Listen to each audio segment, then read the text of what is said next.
Now and here, let me guard a little against being misunderstood. I do not mean to say we are bound to follow implicitly in whatever our fathers did. To do so would be to discard all the lights of current experience, to reject all progress, all improvement. What I do say is that if we would supplant the opinions and policy of our fathers in any case, we should do so upon evidence so conclusive and arguments so clear that even their great authority, fairly considered and weighed, cannot stand. And most surely not in a case whereof we ourselves declare they understood the question better than we. If any man at this day sincerely believes that a proper division of local from federal authority or any part of the Constitution forbids the federal government to control as to slavery in the federal territories, he is right to say so, and to enforce his position by all truthful evidence and fair argument which he can. But he has no right to mislead others who have less access to history and less leisure to study it into the false belief that our fathers who framed the government under which we live were of the same opinion, thus substituting falsehood and deception for truthful evidence and fair argument. If any man at this day sincerely believes our fathers who framed the government under which we live used and applied principles in other cases which ought to have led them to understand that a proper division of local from federal authority or some part of the Constitution forbids the federal government to control as to slavery in the federal territories, he is right to say so. But he should, at the same time, brave the responsibility of declaring that, in his opinion, he understands their principles better than they did themselves. And especially should he not shirk that responsibility by asserting that they understood the question just as well and even better than we do now. But enough. Let all who believe that our fathers who framed the government under which we live understood this question just as well and even better than we do now speak as they spoke and act as they acted upon it. That is all Republicans ask, all Republicans desire in relation to slavery. As those fathers marked it, so let it again be marked as an evil not to be extended, but to be tolerated and protected only because of and so far as its actual presence among us makes that toleration and protection a necessity. Let all the guarantees those fathers gave it be, not grudgingly, but fully and fairly maintained. For this, Republicans contend, and with this, so far as I know or believe, they will be content. And now, if they would listen, as I suppose they will not, I would address a few words to the Southern people.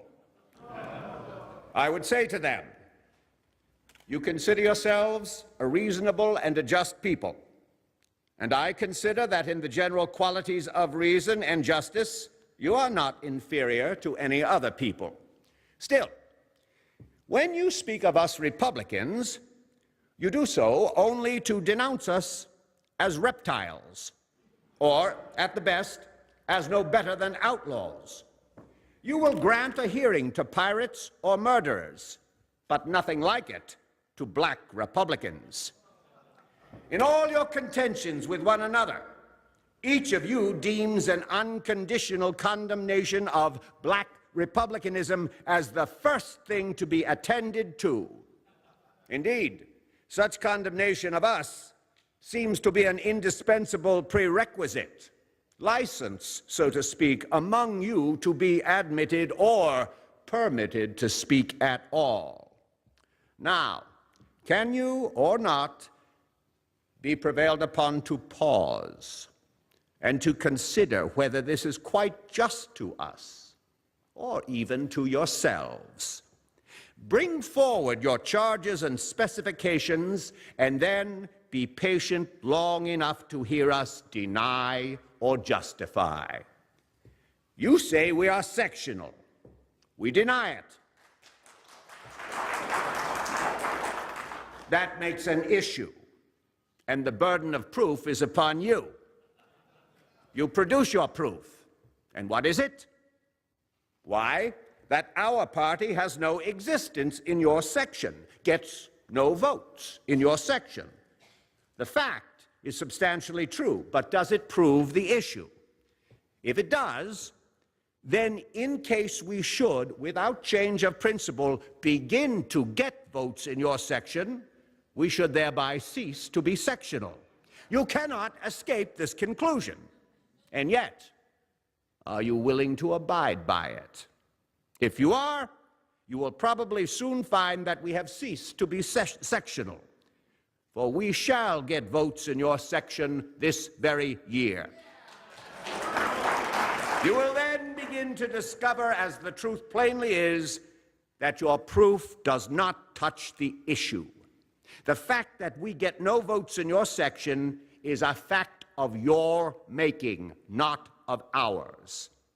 And if there be fault in that fact, that fault is primarily yours and remains until you show that we repel you by some wrong principle or practice. If we do repel you by any wrong principle or practice, the fault is ours. But this brings you to where you ought to have started, to a discussion of the right or wrong of our principle. If our principle put in practice would wrong your section for the benefit of ours or for any other object, then our principle, and we with it, are sectional and are justly opposed and denounced as such.